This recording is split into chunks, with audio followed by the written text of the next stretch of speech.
One of the lessons I think we've come to understand, I hope that everyone has come to understand, I hope that everyone has come to understand, is the power of projection. Yes. Accuse your opponent of the sins which you're committing. President Obama gave us, former President Obama, gave us another example of projection Thursday night in Chicago. He gave a speech where he talked about the weaponization of government and the polarization of your opponent, the polarization of America. Let's listen to the words of former President Obama.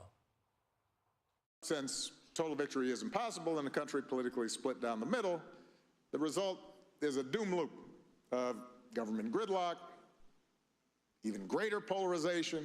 When I mentioned to a few friends that our foundation would be hosting a forum on democracy and pluralism, I got more than a few groans and eye rolls, especially since, as far as they were concerned, the election proved that democracy is pretty far down on people's priority list. There are going to be times, potentially, when one side tries to stack the deck and lock in a permanent grip on power, either by actively suppressing votes or politicizing the armed forces or using the judiciary, the criminal justice system to go after opponents. That, my friends, is projection. That is amazing, actually. So it's intentional. I mean, this isn't just some tick or something that just popped into his head because he's bummed out that they lost the election so bad. I mean, people need to understand Barack Obama has been a really negative force on this country and on politics and creating so much division. That comes from Saul Alinsky. People forget Barack Obama was teaching rules for radicals. He was teaching about Saul Alinsky at the University of Chicago. That is a hero to him. And one of his rules, among many, that was meant to basically dismantle society and bring about this, liberal utopia, one of them was how to attack your enemy. And Saul Alinsky, took his lessons from Lucifer, actually. Like, he talked about that being somebody who could teach them how to take power and control. And here's Barack Obama, Charlie, I think, really kind of going, he's in a bad spot. Yeah. He created this. He thought it was going to become this permanent power base for him. And now he's accusing the right of what he did because he's just super bummed out right now. Yeah, and it is total projection. It's also desperation. That's the thing that is so striking to me about that entire, all those remarks that he made, that entire speech or whatever it was. It was the depth of he's very bitter. That's not the Barack Obama who gave that speech in 2004. Even if you didn't agree with him and didn't like him and didn't agree with his policy prescriptions, it's a different guy than he was when he gave that speech in 2004 or when he won that election in 2008. He is a deeply bitter, angry guy, and he's talking about how voters don't care about democracy. Hope and change has turned into dour and bitter. Yeah. Bitter and really projectionism. And I would say, and while he's projecting, he's not just projecting that which we all know at this point, which is the Department of Justice was weaponized under Joe Biden. There was a consolidation of permanent Washington under Joe Biden.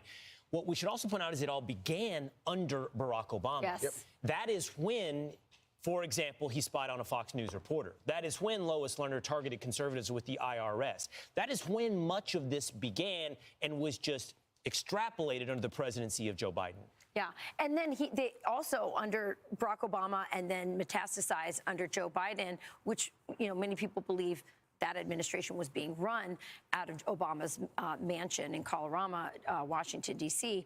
But that said, I mean, the censorship industrial complex that was used to also consolidate that power is something else. And that's one of the things that people were really voting against, along with the weaponization of the government, this idea that it could be used to censor us and therefore allow them to consolidate power.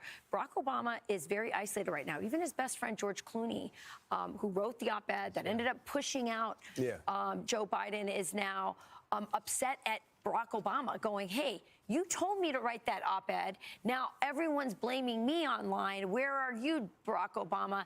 Barack Obama's becoming, he's not used to not being glorified. And this is an interesting moment for him. Yeah, and meanwhile, across the aisle, you have Donald Trump, who has taken over the mantle of sort of occupying the broad center of American public opinion on things like illegal immigration, to the point where you even have New York City's Mayor Eric Adams, who has previously supported sanctuary cities, so he can't be let off the hook entirely.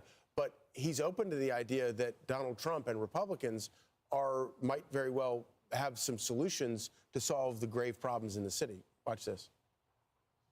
Would you ever consider rejoining the GOP? The party that's the most important for me is the American Party.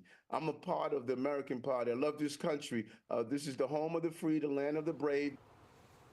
So Eric Adams there, who has taken the side, to your point, Charlie, of Donald Trump, or at least tilted in the direction of Donald Trump when it comes to illegal immigration. They're even leaving the door open to a return to the Republican Party. Yeah, now that the bills are coming due, he's like, wait a minute, maybe this wasn't such a great idea. But also, don't forget, Mayor Eric Adams was the subject, I think, of the weaponization that we were just talking about. You know, you said he was for sanctuary cities. He saw the effects on his city. He was listening to the feedback coming from the Bronx and Queens, and people saying, this is horrible, our crime is up, we can't walk the streets. You know, there's, illegal businesses on the sidewalk. The place looks like crap. And so he started to respond to it and draw attention to what was happening at the border. And all of a sudden, he had a big investigation on him. And so Donald Trump famously at the Catholic event here in New York City just before the election, sort of reaching out and saying, hey, I know what that feels like. This government can be weaponized. And I think that's why he's losing his thrill with the Democrat Party. And again, it might just be, that he's just being politically savvy, reading the tea leaves. People are in no mood for Democrats and their radical agenda right now.